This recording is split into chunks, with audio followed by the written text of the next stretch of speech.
Hello guys, for today's video, ayan kakatapos ko lang ito mag-icing ng cake ni Ma'am Ladilyn Sibonga. Thank you so much for always trusting Miss Cakes and Pastry. Ayan, ilang ulit na dito umorder sa akin si Ma'am. Minsan chocolate moist yung in-order. Ngayon, yung in-order niya ay Yema flavor. Ayan, syempre.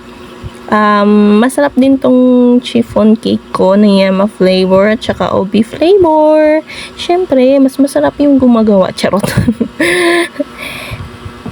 Size ng cake na ito ay 9 by 5 inches na ata.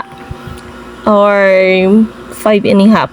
Nandyan niya. Na ano na yan.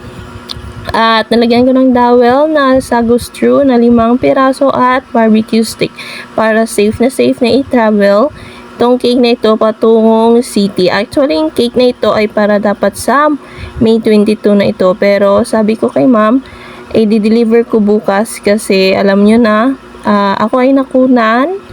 Kaya share ko lang, charing. Ayan, nakunan tayo kaya bukas babalik ako ng hospital. Hindi ko alam kung ano ang gagawin ng doktor, magaras pa ba o kaya ng gamot. Ewan ko ba kung ano yung desisyon ng doktor bukas. Kaya ayan, sinabi ko na lang ma'am, sana sinabi ko nakaraan na pwede hapon ko na i-deliver, pero kaya ganon, katapos ko lang kasi kanina mag-ultrasound, kaya ayun,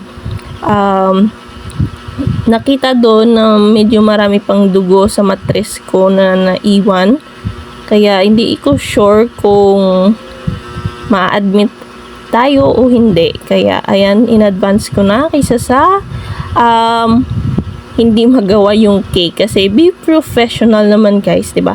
Syempre nakaraan pa itong naka-reserve yung order ni ma'am, kaya ayun, hindi natin pwede i-cancel.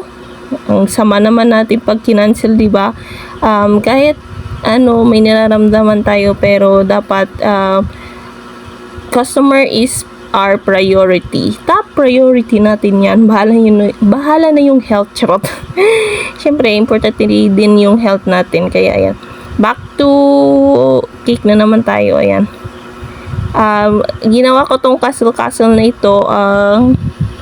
Yung mga bilog-bilog na nilalagyan ng cling wrap, foil, yung nauubos mo na. Tapos, kinover ko lang ng cartolina na sky blue at saka pink. O diba, maparaan dapat tayo. Ayan, nilagyan ko ng glue stick yung sa ibaba para safe na safe at hindi matanggal pag na-travel. Kaya ayan, yung size ng second tier ay 6 by 6 na ata ito kasi dinagdagan ko yung height niya. Kaya ayan, pala decision tayo. Charot. OB flavor din ito at saka may mga dowel para safe. Kung ita-travel at hindi maalog, kahit anong alog-alog mo, hindi yan matutumba. Charot. Pareho lang yan sa relasyon. Kailangan ng pundasyon. Charing.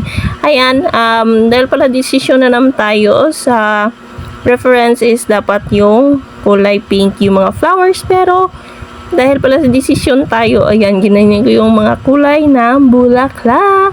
Bubuka ang bulaklak, papasok ang reyna. Charing. Ayan, nalagyan ko ng mga judges na white para naman hindi plain sa likuran, diba? Mas importante yung sa harapan, pero mas importante din yung likuran. Yan lang guys. I hope you enjoy watching this video. Ayan, first order ko ng ganitong team na may kaso. Ayan, thank you so much ulit, ma'am Ladilyn Sibonga. Love you all, mama kislog po. At happy birthday kay baby Ava. Graduate ka na. Bye everyone. Love you. Mwah.